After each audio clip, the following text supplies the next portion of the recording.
Welcome to the Herd's official YouTube channel. Make sure to like and subscribe. Don't forget to check out the Colin Cowherd podcast, all of our NFL instant reactions, and more football content. Here we go. Hour number one. I'm not sure we can get all this show into the next 3 hours. We are live. We are in Chicago, and it is the Herd. 1 hour from now, where Colin was right, where Colin was wrong. I don't think we should waste any time. Everybody's worst nightmare is now official. The Kansas City Chiefs, once again, are the best team in professional football. First 3 weeks, Mahomes was wobbly. They were averaging 20 points a game. And in their last 3 games, they're now averaging 32 points along with that defense and along with those special teams. Sorry, NFL, they did it again. Kansas City, only Andy Reid and Patrick Mahomes, they're the only people in this league that can take number 2 and number 3 wide receivers. They can take Hollywood Brown and Juju Smith-Schuster and backup left tackles and okay running backs and get into the 30s. Xavier Worthy, with any other team, would he be this good? All they do is make it work. Andy Reid is the great chef. He's the Gordon Ramsay. Everything in the kitchen has a role. Let's just keep tinkering. Let's keep figuring out a way to make everything work. Put it into our ecosystem, and let's make it flourish. By the way, this is what Kansas City does every year. When you get into these big games, they play differently. No penalties, no turnovers, 1 punt. Whine all you want about the penalties. Well-coached teams, Belichick and Brady did this for years. They don't turn it over, and they don't get penalized, and they don't pump much. The NFL seasons are incredibly long. You can't overreact to 0-2 or 3-3. Again, get people healthy. Make everybody count in the kitchen. 3 weeks ago when they beat Baltimore, everybody said, well, the Ravens are beat up. Yeah. Right now, so is Tampa. So is San Francisco. A lot of teams in the NFL are beat up. Doesn't matter. With this defense, this play calling, people get distracted. The NBA is about talent and appeasing the star. The NFL is about the O-line, the defensive coordinator, about the entire system, and it's about the culture. This is a locker room of 53 guys, not 5 that really, really, truly matter. And here's Kansas City. They keep tweaking, add a little salt, make everything in the kitchen work. Prime example last night, when their offensive line, the first couple of weeks, offensive line, it was messy. It was not very good. They had no running game. O-line was bad. Last night, despite the Detroit Lions having a 10-minute opening drive, Kansas City won time of possession with this offensive line that was a bit chaotic and a bit messy 5 weeks ago. And I know you don't want to hear it, but Rashee Rice is coming back. The receiving core now, all right, Worthy's a 2, Juju Smith-Schuster's a 3, Hollywood Brown is a gadget 4.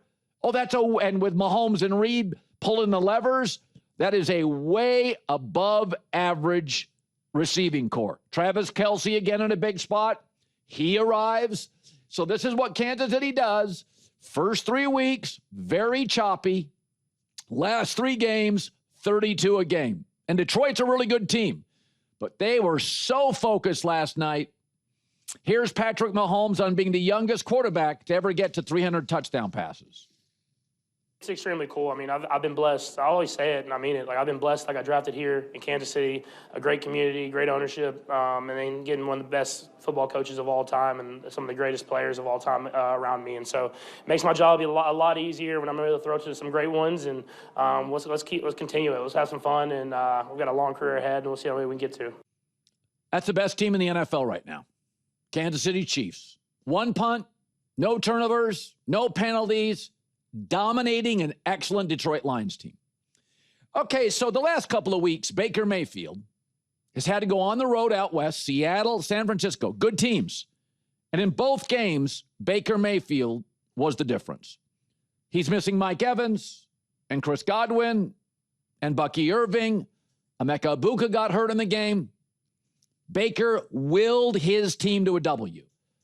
As you guys all know, this league is about toughness and resilience. Don't be a victim. Deal with it. Baker's not the biggest. He's only 6'1". He's not the most athletic.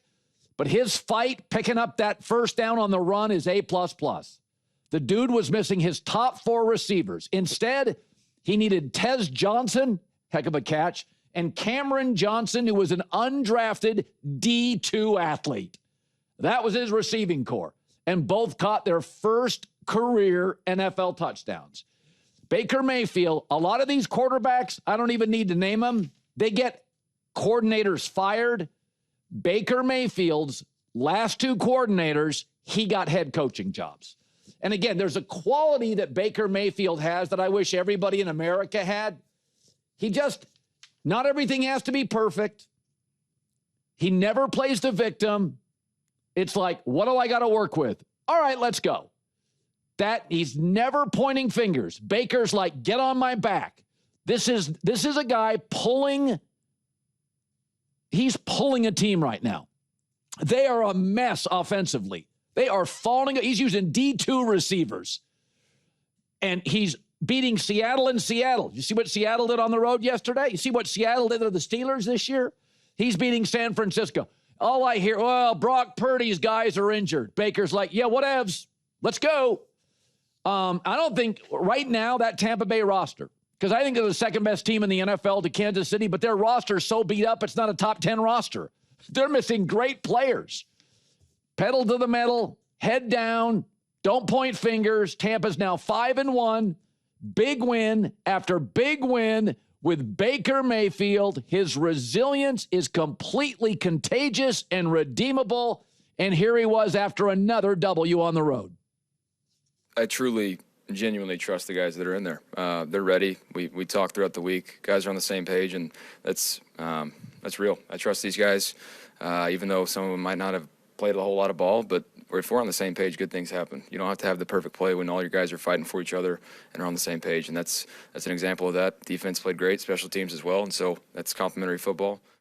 All right. Right now, Baker Mayfield, I think he's got everybody's vote as the most valuable player to do it with that beleaguered roster on the road, beating good teams, beating really good defensive minds or defensive coordinators. Feel terrible for San Francisco. Fred Warner's now injured. The whole team is falling apart physically, all their stars. But we often asked ourselves, what's a franchise quarterback? What's the difference? The difference is when things aren't right. I hear this all the time. Well, I mean, you'll hear it from, for years and years. Well, we don't have, Caleb's missing this, or Jackson Dart was missing that. Baker's missing everything. He's on the road. Seattle and San Francisco are good. And he's willing his team to win. He may not be the best athlete, but on that one run, he looked like it. That's what a franchise quarterback is. You don't have your best running back. You don't have your top 3 wide receivers. You got a defensive coach, so it's your offense. That's what an MVP looks like. That's what a franchise quarterback looks like. It took Baker a while to get there from Cleveland and Carolina and Los Angeles. It took him a while to get there. Who cares? Some careers, you got to let them bake. But fantastic performance. Today's show brought to you by our new presenting sponsor, Hard Rock Bet. The pennant's on the line. Lights are brighter than ever. One swing can change everything, and you can be part of every pitch at Hard Rock Bet. New customers can place a $5 bet, and if it hits, you not only get your winnings, but also $150 in extra bonus bets. Plus, every day this week on Hard Rock Bet, you get a profit boost for a postseason baseball parlay. There's new promos every day. Boost your same-game parlay or same-game parlay max so your bet pays extra winnings. If you want to see what everybody else is betting on tonight, right, top picks or parlays across any sport, the Hard Rock Bet app literally shows you. It's another reason to download the app. Takes 90 seconds just for the info. Tap Discover, and you can see trending picks and parlays at any time. So download the Hard Rock Bet app. Make your first deposit. All right, welcome back. This is going to be an all-time week. Dodgers tonight and tomorrow against the Brewers, who escaped the Cubs. Mariners take a 1-0 lead on the Blue Jays. All right, so of the many bad decisions the Miami Dolphins have made over the last decade, one of them was on display yesterday, drafting Tua over Justin Herbert. When they're on the same field, you kind of see the difference. Tua is small, not terribly athletic, doesn't have a big arm, 3 picks.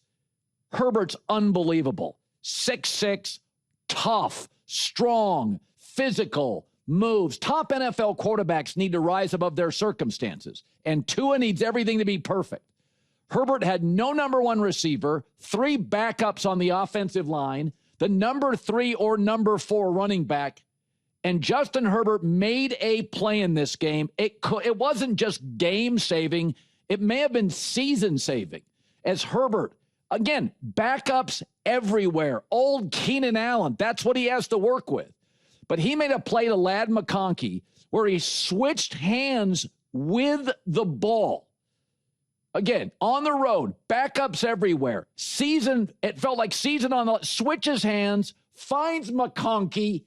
Again, that is rising above the circumstances, which were terrible for this team. Shedding 250-pound guys or more, 76% completion percentage, 2 touchdowns, 112 passer rating, backups behind him, backups to the sidelines, backups in front of him. Jim Harbaugh afterwards, talking about that play to Ladd McConkey, 30 minutes later, could hardly believe what he saw. That play will be burned in my mind till they throw dirt over top of me. Justin Herbert back to throw. Defender wrapped around him. He's able to just mighty man it and shake it off and hit Ladd McConkey. On a physical level, it just can't really be done by many. Just a couple. A handful of guys really that could do that. So it was Harbaugh who took McConkey out of Georgia, great slot receiver. He has been unbelievably valuable his first couple of years with the Chargers. But again, it's like Baker Mayfield. You got to rise above the circumstances. Don't be a victim. Get it done. Put your helmet on. Doesn't matter where we're playing. That was probably the play of the day. Baker Mayfield's run for a first down and Herbert escaping that sack. That's what franchise quarterbacks do. Don't point fingers. All right, let's go. We're trailing on the road. Saddle up. J-Mac with the news. No. Turn on the news. This is the Herdline News. All right, Colin, let's get started with your new number 1 team in the NFL, the Kansas City Chiefs. Yes. There was an incident last night after the game. Brian Branch of the Lions, really talented safety, got ticked off. Isaiah Pacheco's talking trash. He refuses to shake Mahomes' hand and then goes up and just whacks Juju Smith-Schuster in the face. Now, at the time, nobody had any idea what was going on, why it happened. You could see this turns into a big-time brawl. Branch is basically ready to fight the whole team, Colin. Now, I have gone back and found the reason that Branch went after Juju. And Juju Smith-Schuster did block him in the back illegally. It was a dirty hit. But that's no reason to lose your mind. Anyway, here's Dan Campbell afterward talking about how Brian Branch's actions were unnecessary. Let me start with this. I love Brian Branch, but what he did is inexcusable, and it's not going to be accepted here. It's not what we do. It's not what we're about. I apologize to Coach Reed and the Chiefs and and Schuster. That's not okay. We that's not what we do here, and it's not going to be okay. He knows it. Our team knows it, and so that's not what we do. Yeah, I mean, emotional intelligence is really important, and people get ticked off. You got to learn to cope. That's the reality. Game's over. I don't know if he'd be suspended. He'll be fined. I'm not sure. He probably will be, Colin. This is not good. He's a great player. I love him as a player, but you just can't do that. Got to grow up. Yeah, their secondary already stinks. They face Baker Mayfield next. Oh. So that would be a punitive suspension. Now listen, you and I have played sports. We know in the heat of the moment you lose your mind. I get it. It's tough. Somebody's got to reel him in, or he's got to just know I can't do that. Juju did kind of hit him with a cheap shot, but again, it's no excuse for that. Just a quick question: are you sure the Chiefs beating the Lions makes them the number 1 team? I didn't chime in earlier. But it's not that they beat them; it's that they controlled them, and they don't have Rashee Rice yet, and they didn't have their offensive line all settled last night. They're getting their left tackle. They're getting Rashee Rice. This team's dropping now 30. We watched Detroit dismember teams. It was just up and down the field, dominate time of possession. The Chiefs won time of possession, and that's after the Lions had a 10-minute first drive. That's impressive. So they didn't have their offensive line or Rashee Rice. I'm telling you, man, Patrick Mahomes, it's hard to explain. I remember hearing this years ago. I thought this was the silliest thing. There used to be this saying among the analytic nerds. They would be like, winning is not a quarterback stat. Hell, it isn't. You're watching Mahomes. You're telling me that's not, I mean, nothing against Spencer Rattler, but he's like 1-16 as a starter. You think you put Mahomes on the Saints? He's 1-16 with the same players. Patrick Mahomes is smarter. He literally sees the field better. Cognitively, he sees stuff so fast. Some of these guys don't see the field.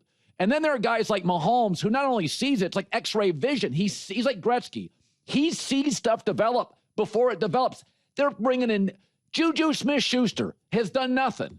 Every time he's with the Chiefs, ever notice how valuable he is? Well, what do you think? I mean, some of it's Andy Reid. Mahomes is just, he's an insane all-time talent. I mean, is it possible the Lions were overvalued? They haven't beat a team with a winning record this season. They have really good players all over the field. They have an all-star team on offense. I'm telling you, Spags, the other thing you notice, it's almost like, I mean, again, one punt, no turnovers. Like, they're so good in these big spots. But a lot of times, after the first drive, which is scripted, but you get to the second drive and the third drive and the fourth drive at Arrowhead, and it's just like there's no room. There's not a lot of, like, Sam Laporta is great. Laporta made a couple of insane catches. He's an all-time talent. But it's like a lot of their stuff, Spags knows their tendencies, and you got Chiefs just waiting for receivers who catch it. Okay. All right. Let's move to the next story, Colin. That's my Jets. I know you woke up at the butt crack of dawn on Sunday to watch the Jets accumulate 82 yards of offense. Listen, man, Aaron Glenn was not throwing the ball down the I'm sorry, Justin Fields was not throwing the ball down the field. But I think that's by design from Aaron Glenn. Now, Aaron Glenn was under fire from the media afterward, Colin. Here he is talking about Justin Fields and his comments after the loss. When you look at what Justin did, the games that he played, listen, I didn't think he was bad at all. I actually thought he did some pretty good things in those 4 games. In this 5th game, he took a step back, and I'm with you guys 100%. And we can't have that. We have to get better than that. And he knows that. And he knows that better than anyone, So I don't think you just try to bench a player after having one true bad game. It's not about that. What you have to do in this league is win. And in that second half, A, go to the backup.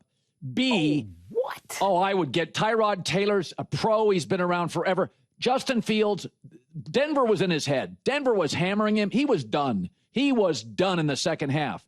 The other thing is, there's a reason you bring Tyrod Taylor to your team, not just for injuries. Justin Fields is an uneven quarterback. But it was remarkable. I'll get into it later. But on that final drive, I would have kicked the field goal. First of all. Second of all, why are you asking Justin Fields to do 7-step drops? That is not who he is. Right. Okay. You had a chance on 3 straight plays, pick up 7 yards and kick a 60-something yard field goal or a high 50, 58, 59. The play calling at the end of the half was egregious. It doesn't make any sense. The play calling at the end of the game was as bad or worse. This team does not know what they're doing. And if you don't want to go to the backup quarterback, I thought over the course of the game, we've seen this before. When quarterbacks just lose their confidence, like they're just out of sorts. All right, go to the veteran, bring it down, move the chains. But I was sitting there like, dude, just get 7 yards, kick a field goal, and walk out of there stealing a win. Instead, they're asking Justin Fields, with that pass rush, deep drops, now you're out of field goal range. I love how you're saying just get 7 yards. They had 82 for the game, Colin. Their longest play all day, 11 yards. Now, listen, Fields wasn't great. That's fine. We know he's not great. But what the hell was the game plan? The game plan, I can tell you this right now. They basically went and said, Justin, don't lose the game for us. We can hang around. Denver's offense ain't great.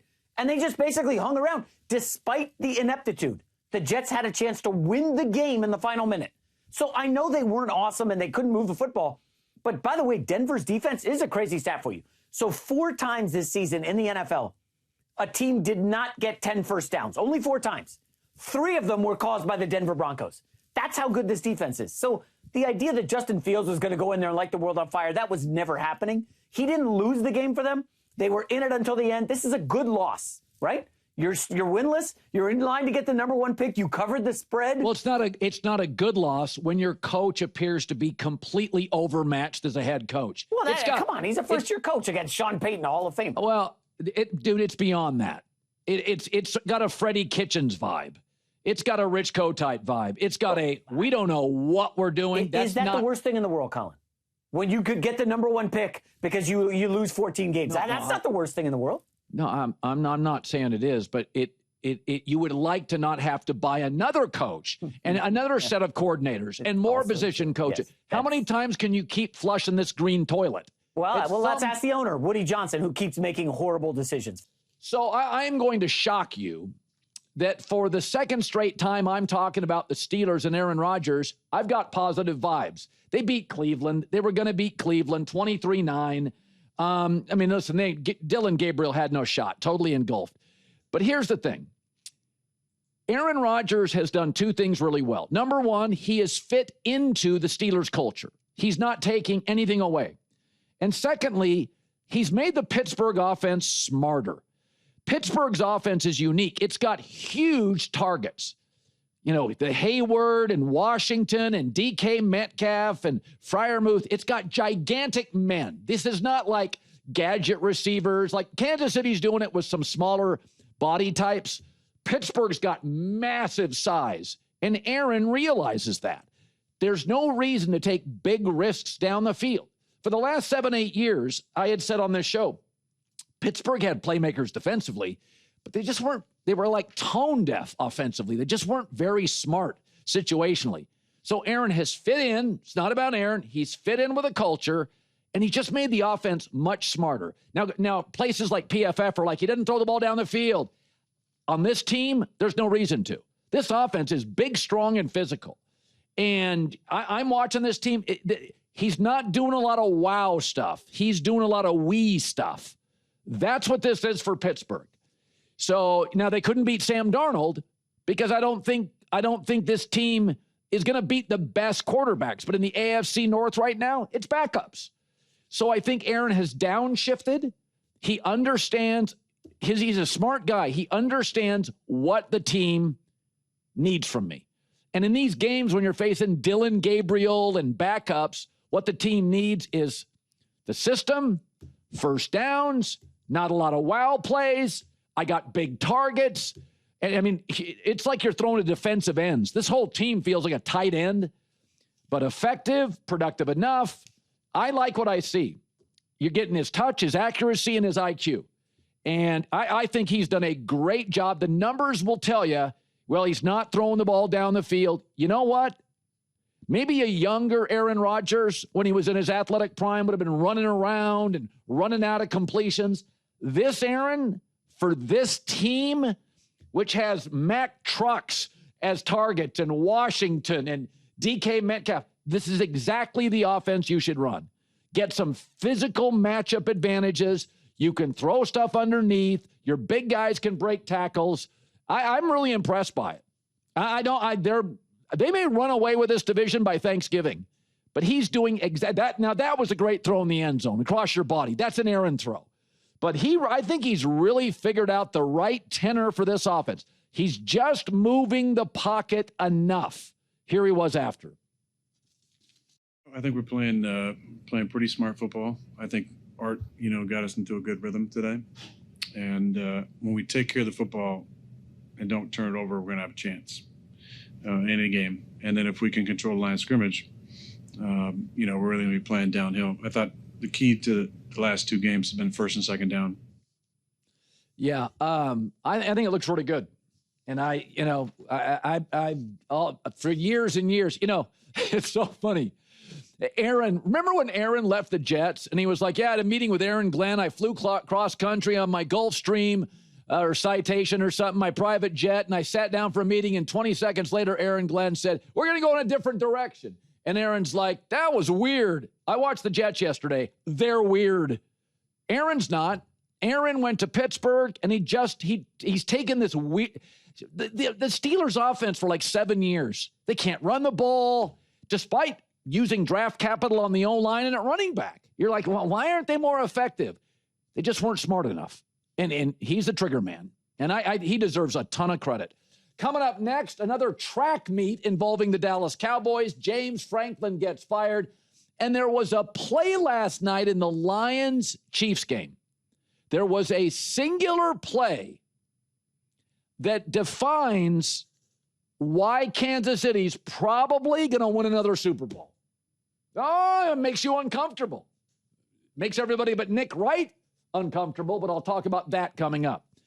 The Dallas Cowboys lost yesterday, and they lost because their defense is a quarterback stimulus package. Everybody, Bryce Young has never been more comfortable. He couldn't have been more comfortable sitting on a couch watching the game. Dak is on fire. 11 total touchdowns, no picks, last 3 starts. I mean, Dak is absolutely on fire. He's playing great football, but he can't play linebacker. Maybe they should consider it. Right now, the Cowboys allow opposing quarterbacks 117 passer rating, and I'm told by my team this morning that's the highest since they've kept track of that stat. There's never been a defense this bad. But I said, when they traded Micah, you're going to lose this trade for a year. It's the Shaq Kobe trade. You're going to lose it for a year. Remember when they chose, we got to move Shaq, not Kobe. And for a couple years, it looked really bad because the Heat were ready to win a title. But the Cowboys have 2 first-round picks. It is a draft that is rich at corner and edge rusher. And they're going to use all their picks in the first several rounds to draft a defense. They don't need a quarterback. Dak is healthy and playing great.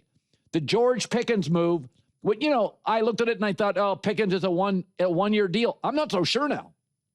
Dak's maturity has really tempered George Pickens kind of, high maintenance. So maybe that's a tandem that works. You can pay 2 receivers. I mean, you got to hit on some free labor in the draft. But I watched Dallas's offense.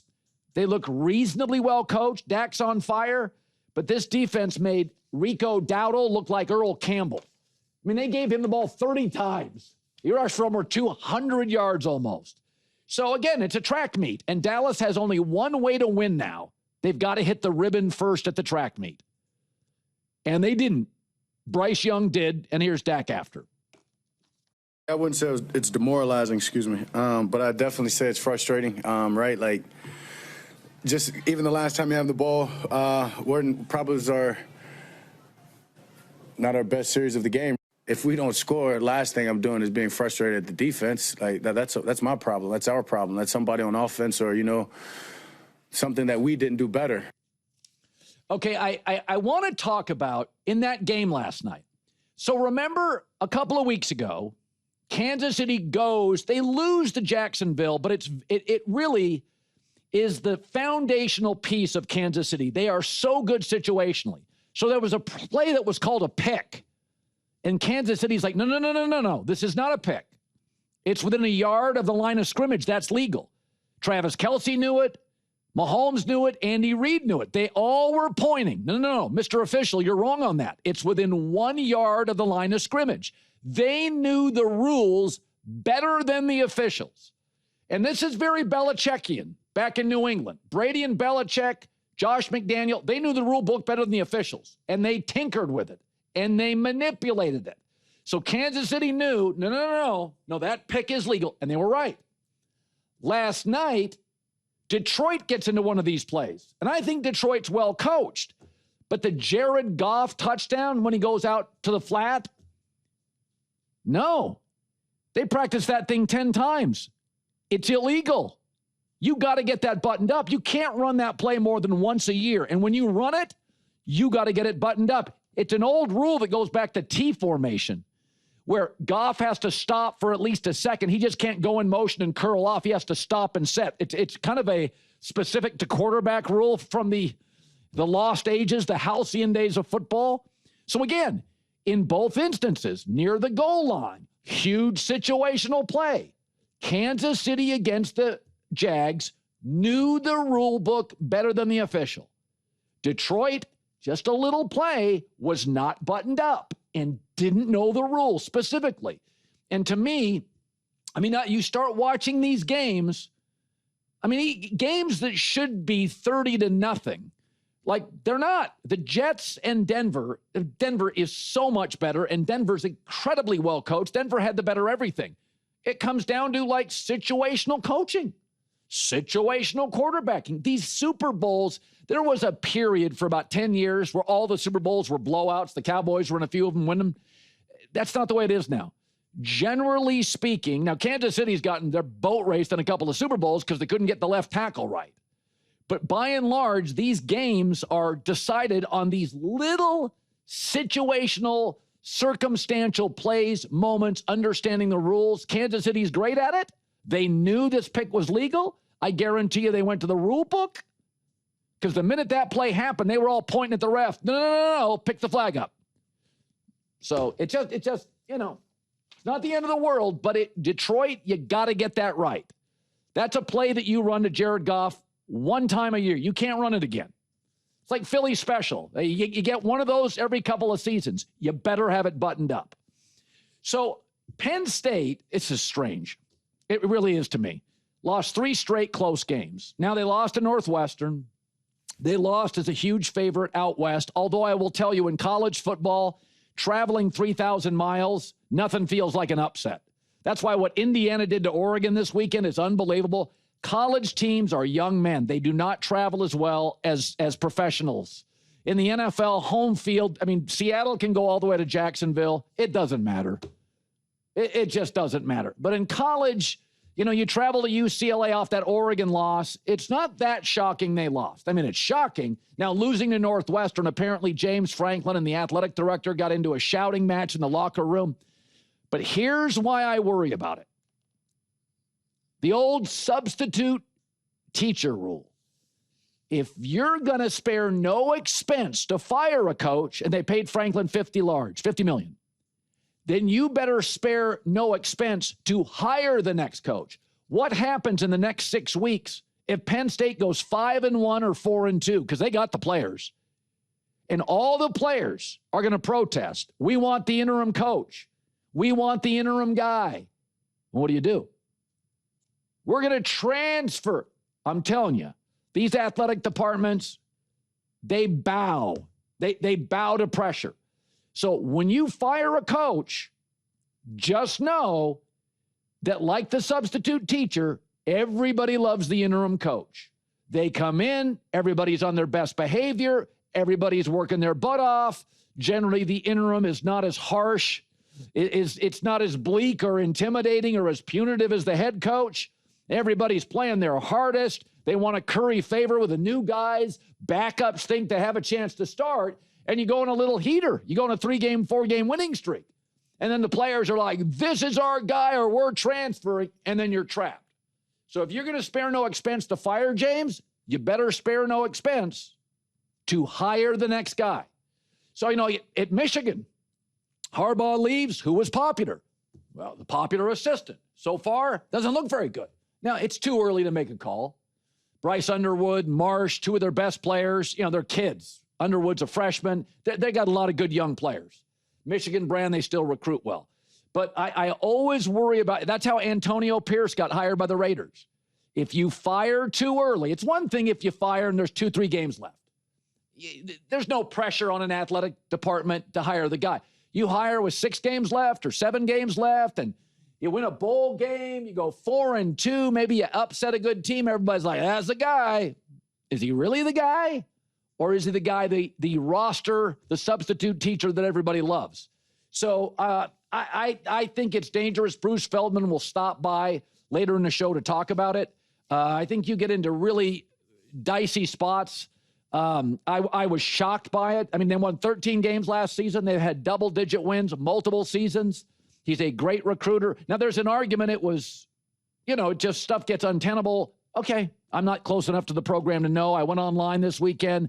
Everybody on the message board, everybody on the Reddit sites wants him gone. But just be careful. You guys all wanted Ryan Day gone in Columbus before that Tennessee game last year.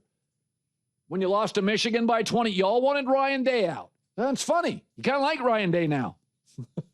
Ohio State won it last year, probably going to win it this year. Got to be careful. Listen to the fan base. J-Mac, crazy weekend. What was your favorite game this weekend? We both had a very. Can I go with Penn State losing as my favorite game? The James Franklin. I mean, we talked about this, Colin. It's insane how rapidly that accelerated. I also hit up somebody who's in the college football coaching industry, shall we say, and he gave me a name. You want it? Yeah. Clark Lee at Vanderbilt. Keep an eye on him. Young guy, very sharp. Previously at Notre Dame. Vanderbilt is pretty damn good this year. Yeah. On a good run. I would keep an eye on him. I know you like the Indiana coach as well. But listen, the Indiana coach should not leave and will not leave. Well, he's making 64 $8 years million. old. I don't know. I mean, he's making $8 million. It's his program. They just went to Oregon and won. Why can't they win? With a transfer portal in the NIL, if you have support from your donor base, why do you have to go to Alabama? It's a great Alabama doesn't have the money of right now of USC. They don't have the money of Notre Dame. They don't have the money of Oregon. Alabama now looks pretty ordinary. Why? They don't have the donors to step up. They're not ordinary. The kid Ty Simpson's amazing. No, he's good. He may go higher in the draft. Go to the mock drafts. He's a first rounder. Hour 2, Colin right, Colin wrong on a Monday. On a Monday, and let's go to Matt Hasselbeck, 3 Pro Bowls, 18 years in the NFL. Love him on a Monday. I want to start with the Dolphins, which is not the sexiest team, but when Tua calls out his coach, it's like, okay, what are we doing here? Like, this thing has gone sideways. What do you make? I mean, it's obviously they're going to make big changes. They could change the GM, the coach. Let's just wrap a bow on what is wrong with Miami. Well, I thought he called out himself, really. I mean, you're the franchise quarterback, and you're saying that players don't come to players-only meetings. Like, that's an indictment on you. Like, no offense. Sometimes when you're not like an alpha personality as a quarterback, you kind of need an alpha head coach. But if you're kind of like a soft-spoken, hey, I'm not really that guy, then I don't know if you can have a head coach that really isn't that guy either. I'm just thinking about it. Like that to me was as bad as it gets at the podium. That's not the time. It's not the place. Listen, no one likes a players only meeting, but sometimes they need to happen. And it's kind of a tell the truth Monday situation usually, and you air it all out, and it's uncomfortable. But that was just a bad look all the way around. I'm embarrassed for him. I'm sure he regrets it. And that's a team that needs some leadership to step up. And it doesn't have to be the guy that gets to call the plays in the huddle. If it's got to be somebody else, then it's got to be somebody else. But that was a bad look. Yeah. So, I said when the Kansas City Chiefs were, a couple of weeks ago, we looked at them and we said, folks, I don't want to hear about the Ravens' injuries. It looks different. Turn the sound on your TV down. Watch the speed. They're not letting people over the top. And I watched last night, and no penalties, no turnovers, and 1 punt. Like, you know what it felt like, man? You probably played on a veteran team at one point. That was one of those where the veterans are like, guys, we have to play our cleanest game of the season. I don't know. I mean, do you see they look different than 4 weeks ago, but I didn't play in the sport. What do you see? Well, I think there's a confidence that comes with having a good offensive line. I think they feel really great about this offensive line. There's also a confidence with the teams that are still playing with their starting quarterback.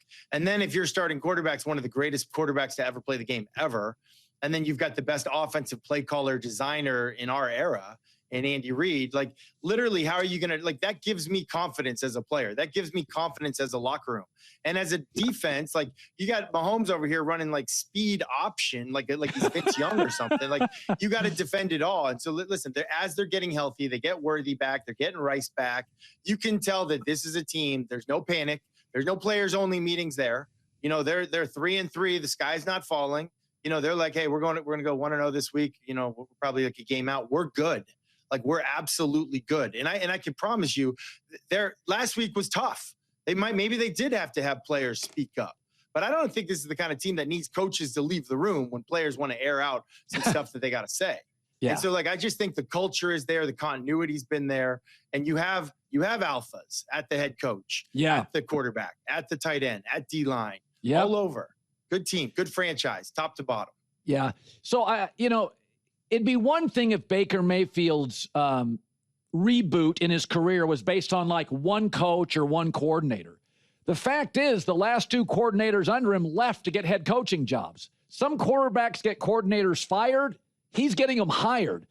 And so I would like to give other people credit, but a lot of this is just Baker's will. Did you ever think Baker Mayfield would be this good in the NFL? Thought he was a risky first overall pick, but no, he has an it factor, and everyone said that from the get-go. You know, they were a little concerned. Was he too brash? Is he too Brett Favre? But no, he has exceeded, I think, everybody's expectations. His response to the MVP thing was great. We don't need to crown an MVP after week 6, but listen, he'd be the guy. Like, he'd absolutely be the guy. The best thing you can say about a quarterback is he makes the guys around him better. Yep. He's got, all his, exciting weapons are out. He threw 2 touchdowns yesterday to guys that it was their first touchdown ever. Like, he has literally put this team on his back. The personality that he has is showing up on his team.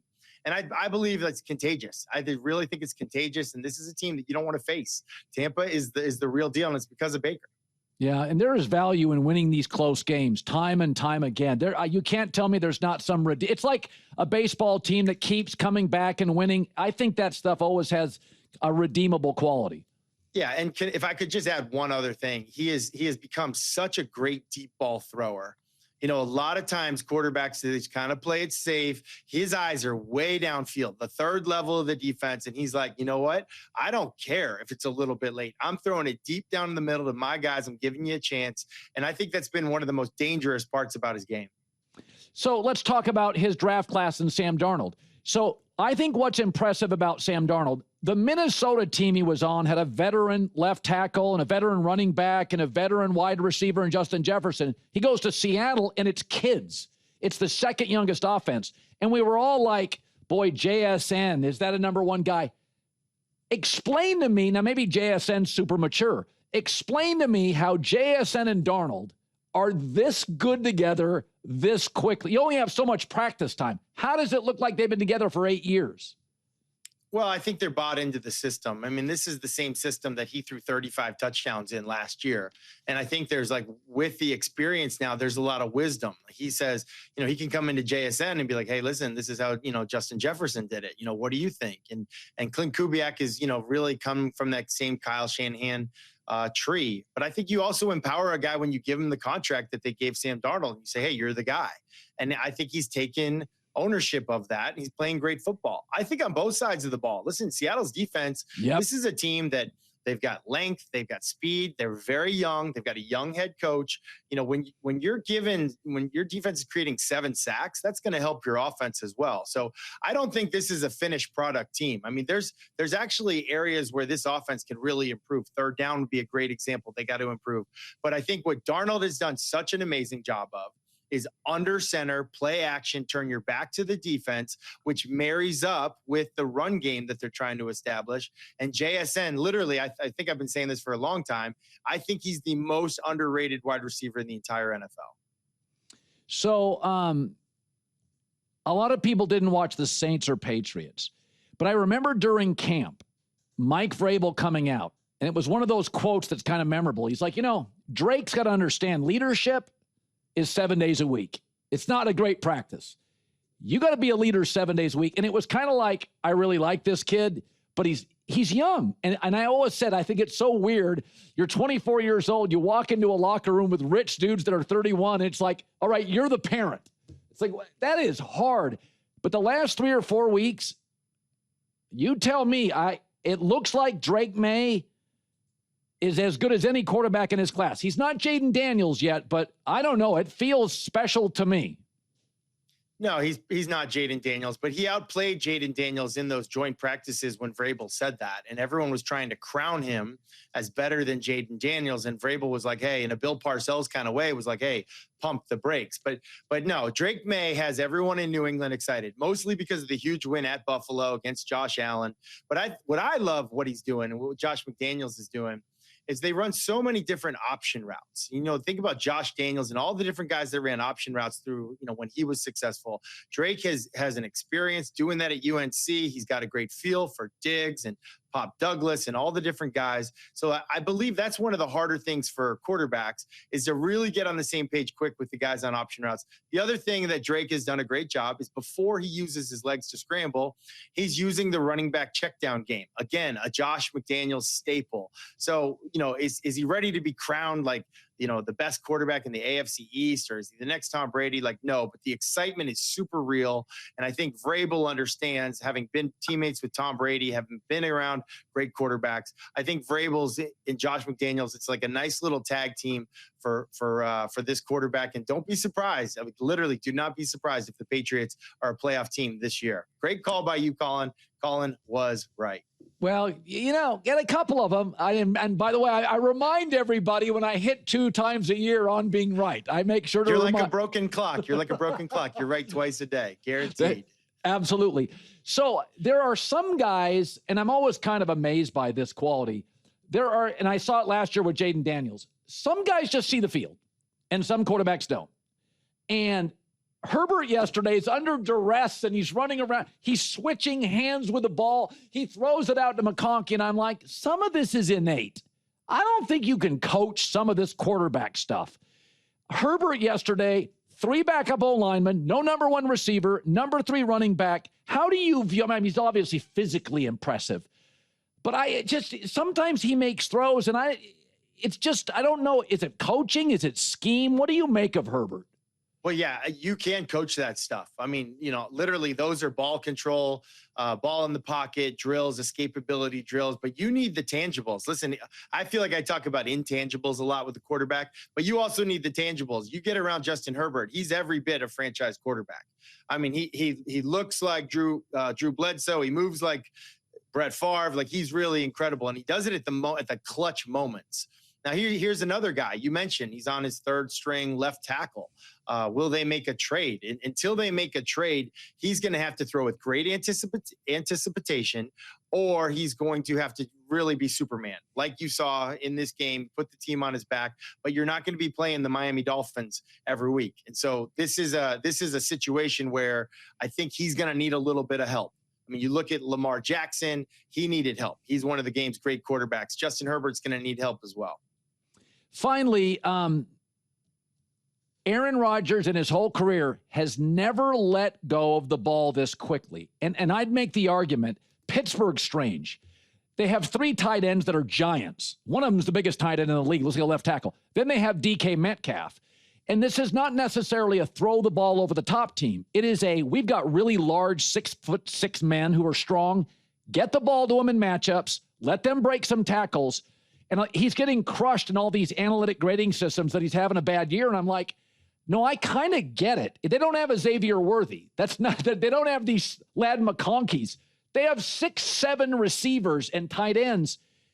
What do you make of Aaron just spitting that thing out? Is he worried about getting sacked? Is it just that simple? He's smart. Listen, when I was starting, I think I started 8 or 9 games in my 40s. I got the ball out quick too. I wasn't like consciously trying to do it, but I think maybe there is something to like, man, I'm good. I don't need to show I'm John Wayne. I don't need to take these hits. No, here's what they're doing. He's getting the ball out really quick, but Arthur Smith and Aaron Rodgers, they're moving the launch point. So the quarterback is almost always like 7.5 or 9.5 yards right behind the center. But not Aaron Rodgers, not this year. A lot of their big plays are coming where the launch point is moving. Doesn't have to move too far. It can be in the B gap. It could be in the C gap. Maybe it's all the way outside the hash. But that's buying time within the design of the play. And even if the defense covers it, that's where Aaron Rodgers has his back shoulder throws, double moves, all the different stuff. So I think this is a really, really intentional game plan by Arthur Smith, and it might be an unintentional thing with Aaron Rodgers. Like, it's all good, man. I can play point guard. I don't need to be the shooting forward. Yes. And that's great. That's what he really probably should have been doing with the Jets. He's doing it great. This is a nice fit. I think everyone was wondering how the fit would be, but just notice the next time you watch the Steelers, where that launch point is, where he's letting the ball go from. It makes it difficult on the defense, and it protects a guy in his 40s. I'm a fan. I think they're doing great. Yeah, it's more Chris Paul than Steph Curry. I can hit the jumper, but I'm going to get this ball out because they have some unique body types. I mean, Washington, is he 6'7.5"? I mean, they've got massive. By the way, staff just said this. You were 5-3 as a starter in your 40s. That's probably like banged third up all time. too, and banged up. That was a, I do think like as a quarterback, sometimes when you're younger, you don't know enough. But I'm sure Aaron Rodgers, he knows it all, and he's like, man, I don't trust this situation. We got a tight end blocking backside on a defensive end. Like this ball's coming out quick. Like he's been through the fire. He's learned the mistakes. I know that was true for me. Great seeing you, Matt, as always. Thanks. See you, Colin. All right. I love that 20 minutes with Matt Hasselbeck and Right and Wrong. One of my favorite 20 minutes of the week. Bruce Feldman's going to join us next hour. Albert Breer. The trade deadline is creeping up. The Rams could use a corner. The Chargers could use another tackle, swing guy that can play either way. Joe Alt will come back. Philadelphia may need a new offensive coordinator. I'm not sure the trade deadline helps for that. And Kansas City doesn't need anything but Rashee Rice. Sorry, J-Mac, and he's right around the corner. Hey, just got to call it as I see it. Goofy. I watched last night. That looks like a good football team. Just stop it. What about the Niners? Now, the Niners are interesting, right? Bosa, out. Warner, out. Do you make a play to add a linebacker?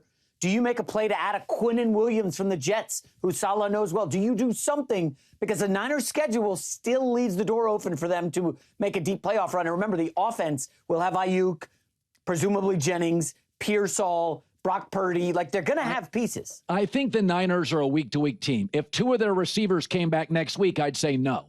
I mean, with the Niners, we just watch their practice reports every week. So I think, they do have some offensive firepower coming back. But listen, and they had moments in that game. That loss was not on Mac Jones. They had their moments, but Tampa's really good right now, and they're punishing you over the top. If you